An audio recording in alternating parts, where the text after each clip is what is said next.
So today I wanted to talk about something that I think is very topical for me, like something I'm currently sort of working through, kind of bouncing off of or adding on to the video that I made last week when obviously I was going through like quite a challenging time, and I can describe it now as sort of like an exodus of emotion and feelings and thoughts and just getting it all out there, which I think is very valuable.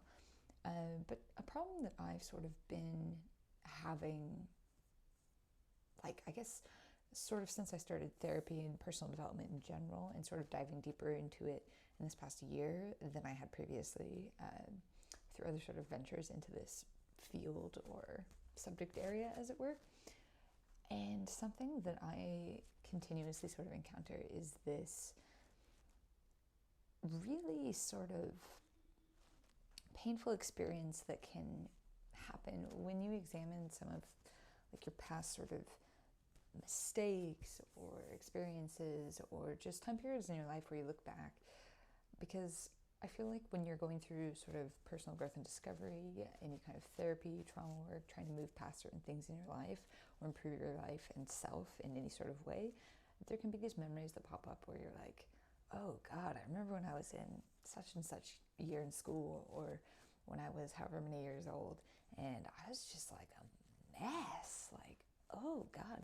And it can be really hard to look back and be like, that, now that I'm sort of defining my values or have defined them, or I'm changing this aspect of my life in whatever way, doesn't align at all and is even sort of like embarrassing or painful or just like hard to stomach. Like, I mean, and again, depends on the person. I'm talking about my own personal experience here, where I look back and sometimes I'm like, what? Like, actually, what were you doing? But then the more I think about it, because that can be sort of like a first thought of like, oh my God, and then you want to sort of look away, not deal with it.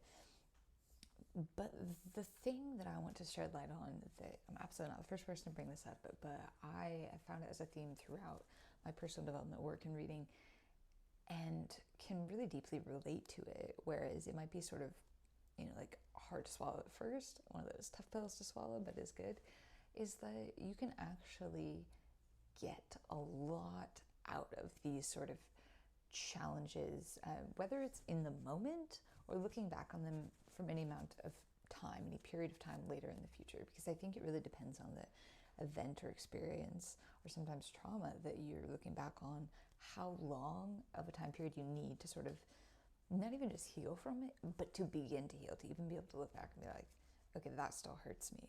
How can I move past it? Because I think A, we're all individuals, it's different for everyone, and B, some of these things were really painful for whatever reason.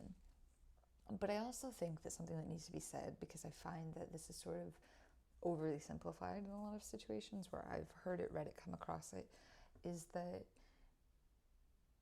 it needs to be intentional.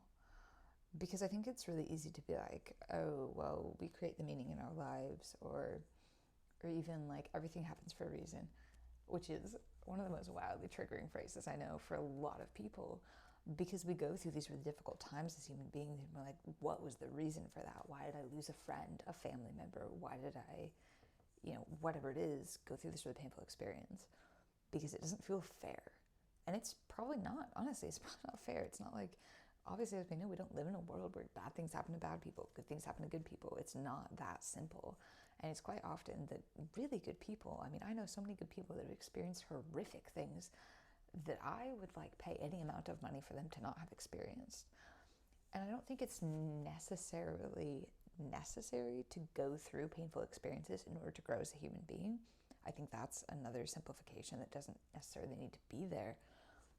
But I think we can empower ourselves by like grabbing hold of that situation again when we are able to, when we're at a place, whether it's time-wise, mentally, distance-wise, whatever, where we can look back on that and be like, all right, I'm ready for this, and create, consciously create, choose to create the meaning in that of like, okay, that was horrible, but what can I learn from it? And I think that it's more benefit, or it has been, I should say, for me, more beneficial to look at these experiences and to try and gain knowledge from them than maybe sort of the easy times.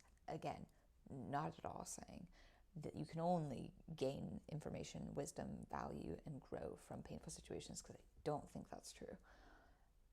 And it's hard. It's really hard. I mean, some of the stuff I look back on, like I said, is quite painful.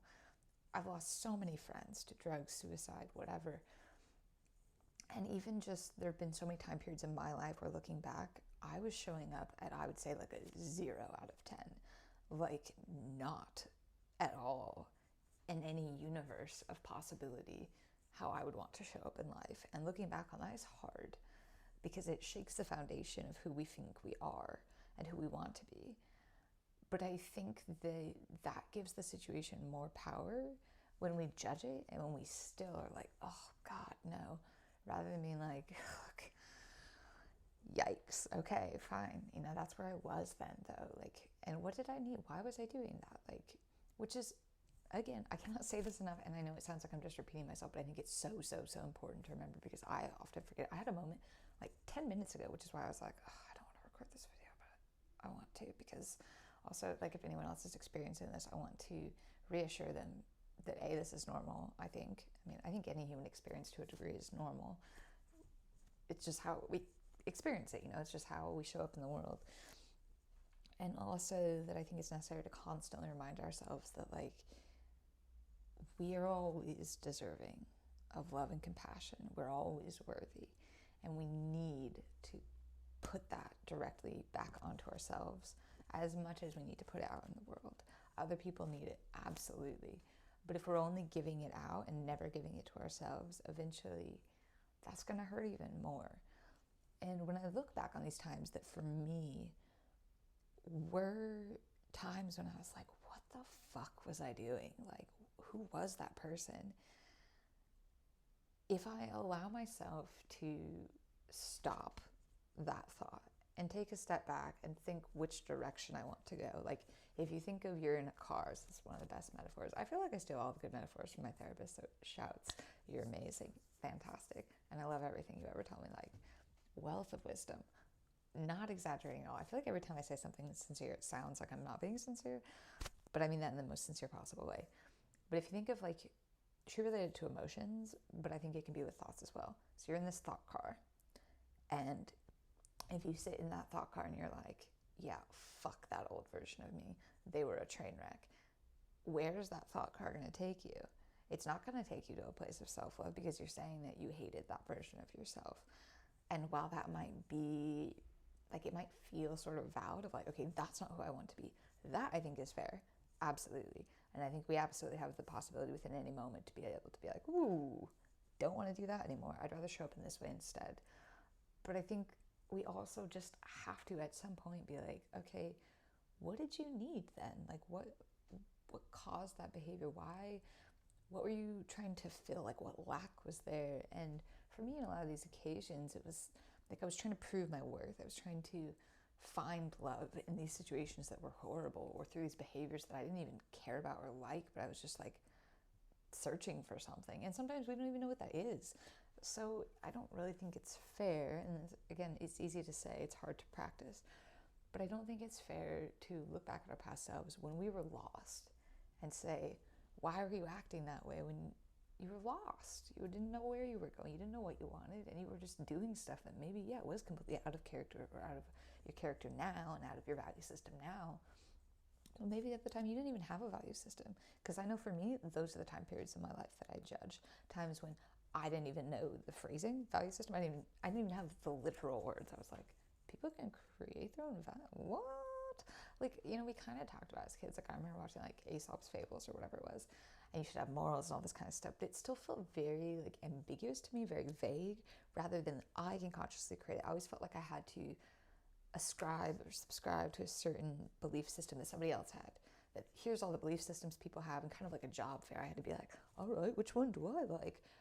I never felt like I could pick and choose things that bring value to me, things that resonate with me in my life, and create my own value system around that. I never felt like that was a possibility. I didn't even know that was a thing. I had no idea.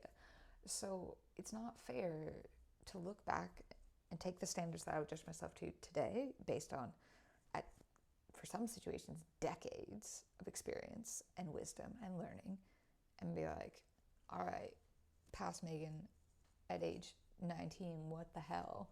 When you didn't even have any of the word, you were even aware, you were just trying to survive in the best way you thought was possible, which now, yeah, looks like a nightmare. It's something I would never want to relive. But that's coming from now. That's like if you were to take an adult and compare them, I mean, literally, and compare them to a child and be like, this child's an idiot. They don't know. How do they not know how to drive a car and do taxes? What a dumb.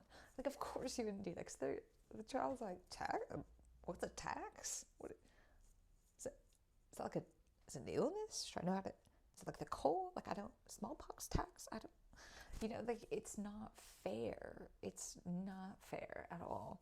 And I think that often, at least in my own experience, when it's something that for me like is repeated, when I'm like, oh my God, not only am I realizing now that I did this in this area of my life, but then a year later, 5 years later, 10 years later, like, why is this still happening? And again, an opportunity to reflect back in and be like, okay, obviously there's something that I either needed or like something that's unclear, something like that. Like, but usually I find that these repeated behaviors and thought patterns are connected to really, really deep wounds.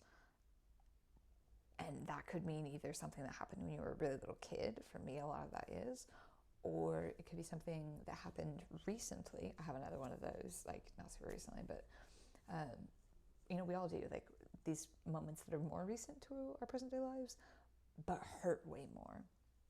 So yeah, it's hard. And then sometimes we act in ways where we look back and we're like, who is that? I do not know that person. Like, and that's okay. And sometimes it takes time. I don't think there's like a prescribed, standardized way to heal from these things.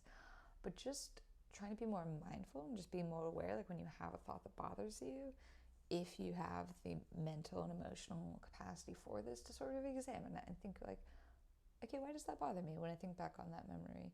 And sometimes it's not the time in that moment when you think of it to deep dive into it. And I think it's important to trust your feelings on that when you're looking at these, of like, okay, now this is scary for me. Like, it's important to feel safe in your mind and body, for sure, always. So, make sure that you do have the mental capacity for it. And when you're stressed out, overworked, things like that, burnt out, probably not the time. I know it's not for me. So just give yourself a little bit more compassion in those regards, and know that sometimes the healing does take time, and that's okay. Being on the journey is okay. I feel like, at least in America, we have this like start and quickly finish mindset, just like produce, grind culture, hustle culture, all this stuff, which, I don't know, can be useful sometimes in certain aspects if it's not taken too far, but also when it comes to our mental health and emotional healing, can be real detrimental.